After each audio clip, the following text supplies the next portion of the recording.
పర్వదినాన మనమందరం కూడా చేర్చబడినటువంటి రీతిగా ప్రతి ఒక్కరి గుండెల్లో యేసు జన్మించి శాంతిని, సమాధానాన్ని, సంతోషమని ప్రతి హృదయంలో ఇవ్వాలని హోలీ స్పిరిట్ మినిస్ట్రీస్ డైరెక్టర్గా, ఎల్షదాయ్ సంఘ కాపరిగా మనస్ఫూర్తిగా కోరుకుంటూ, ఆకాంక్షిస్తూ దేవుడు మనందరినీ మాటల చేత దీవించును గాక.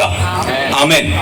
ఈ సమయంలో వేదికను అలంకరించినటువంటి పెద్దల యొక్క శుభవచనాలు వినే ముందుగా వారు ఆల్రెడీ తమ విలువైన సమయాన్ని ఇచ్చారు. ఈ సమయంలో మనమందరం గట్టిగా చప్పలు కొడుతూ విశిష్ట అతిథిగా చేసినటువంటి ప్రజలకు న్యాయం చేకూర్చాలని ప్రతి క్షణం వారి గుండె చప్పుడు కనిపిస్తూ ఉంటుంది. డాడీ గురించి వారితో నేను మొదటిసారి కలిసినప్పుడు, బ్రదర్ గోపి గారు, నేను జడ్జి గారిని కలిసినప్పుడు డాడీ గురించి చెప్పాను. ఇట్లా సేవ ఎలా జరుగుతుందనే విషయాలు మాట్లాడుతున్నప్పుడు, డాడీ పోలీస్ ఆఫీసర్ అవ్వాలనుకున్న వారు దేవుని దర్శనంతో వారు స్కూల్ని స్థాపించి పరిచర్య చేస్తున్నారు అన్నప్పుడు, అంటే వారు ఎంచుకున్న సేవకునిగా చేసేటటువంటి బాధ్యత మీరన్నటువంటి ఆ రంగాల కన్నా చాలా గొప్పది. డాడీ చేసినటువంటి సేవ ఒక పాస్టర్గా ఉండడం అనేది చాలా విలువైనది. అన్ని రంగాల కన్నా అన్ని వర్గాల ప్రజలకి మేలును కలగజేసేటటువంటి సేవకుని పాత్ర చాలా గొప్పదని వారు తెలియజేయడం జరిగింది. వారి మనసులో న్యాయం, నీతి ప్రజలకు జరగాలి. వారు వచ్చిన తర్వాత కూడా మనం మహబాద్ కోర్టుని చూస్తూ ఉంటాం. వారి ఆధ్వర్యంలో ఎంతో మేలు, ఎన్నో పరిస్థితులు మెరుగుపడుతూ వచ్చాయి. అంతేకాదు, ఈరోజు మాన్కోట నడిబొడ్డున ఎల్షదాయ్ గ్రాండ్ క్రిస్మస్ సెలబ్రేషన్ జరుపుకోవడానికి వారు ఎంతో అమూల్యమైనటువంటి సహకారాన్ని అందించారు. ఇక ఆలస్యం చేయకుండా వారి శుభవచనాలు మనం విందాం.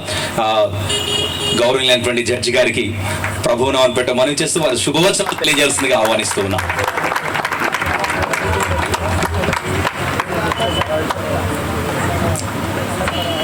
అందరికీ వందనాలు. ఒక విషయం ఏమిటంటే, మాకు ఎక్కువ వినటం తప్ప మాట్లాడటం తక్కువగా ఉంటుంది.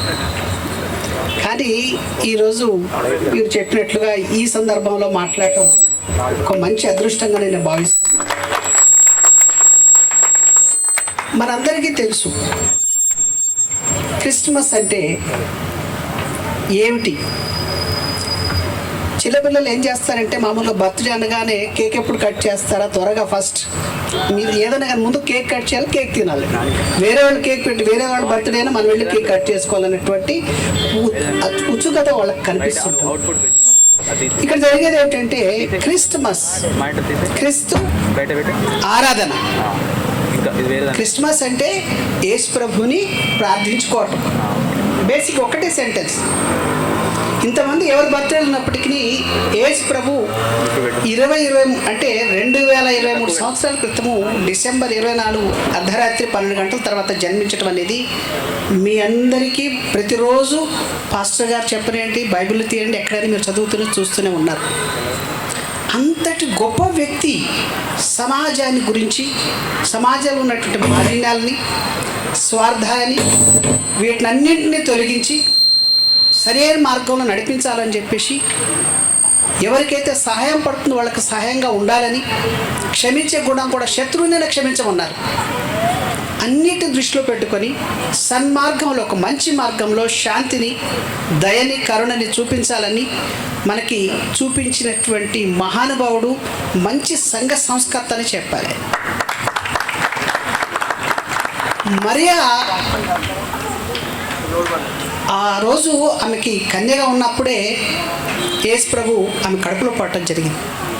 ఆమె భయపడిపోతుంది. మీకు అందరూ తెలియదని చెప్పట్లేదని, ఒక సందర్భం వచ్చింది కాబట్టి మనం అందరం షేర్ చేసుకోవాలని అనిపించింది.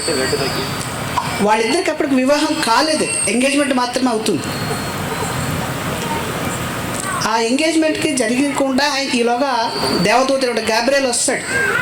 వచ్చి, అమ్మా నీకు కుమారుడు పుడతాడు, దేవకుమారుడు పుడతాడు, మరి మీరందరూ కూడా ఇట్లా దేవుడిది మీరేం పరేషన్ కాబట్టి చాలా బాధపడిపోతుంది, భయపడిపోతుంది. లాస్ట్కి అతను జోసెఫ్ కూడా ఆయన ఏమంటాడు, నేను వివాహం చేసుకోనని చెప్పేసి ఆయన తిరస్కరించేసి మళ్ళీ ఆయన కళలో వచ్చేసి లేదు, నేను పవిత్రమైనటువంటి దేవుడి ఇదిలో వచ్చినటువంటి గర్భం అయ్యా అని చెప్పిన తర్వాత అప్పుడు ఆయన ఒప్పుకొని వీళ్ళిద్దరూ కలిసి అక్కడికి వెళ్ళడం జరుగుతుంది. వాళ్ళ నేటివ్ ప్లేస్కి వెళ్తారు.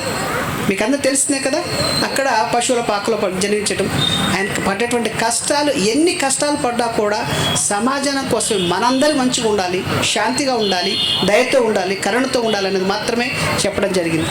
కనుక ఈ సందర్భంగా నేను మీ అందరికి ఒకటే చెప్పాలనుకుంది ఏమిటంటే, సాటి మనిషికి ఎప్పుడైనా మన ఒక మనిషిగా ఉన్నప్పుడు సాటి మనిషిని గౌరవించటం, సాటి మనిషికి సహాయం చేయటం, ఆపదనప్పుడు ఆదుకోవటం, కరుణ, ఈ క్షమించాలన్నీ కూడా ఇప్పుడు రాజీ మార్గాలన్నీ మేము చెప్పేది కూడా అదే.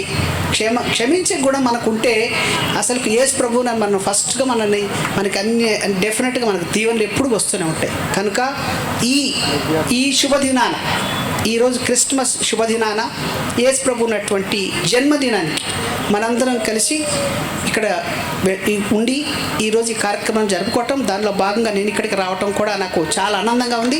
మరి ఒకమారి మీరందరికీ కూడా ఆ యేసు ప్రభు యొక్క దీవెనలు శాంతి మార్గంలో మంచిగా ఉండాలని, మనందరికీ కూడా ఆ దీవెనలు కురిపించాలని సాక్షిగా మనస్ఫూర్తిగా కోరుకుంటూ సెలవు తీసుకుంటాను. ఈ కార్యక్రమానికి పిలిచినటువంటి అందరికీ కూడా మనస్ఫూర్తిగా మీకు శుభాభినందనలు తెలియజేస్తూ మరి ఒకసారి మంచి సన్మానంగా నన్ను నడవాలని కోరుకుంటూ సెలవు తీసుకుంటున్నాను. Thank you very much. హృదయపూర్వకంగా ధన్యవాదాలు సార్.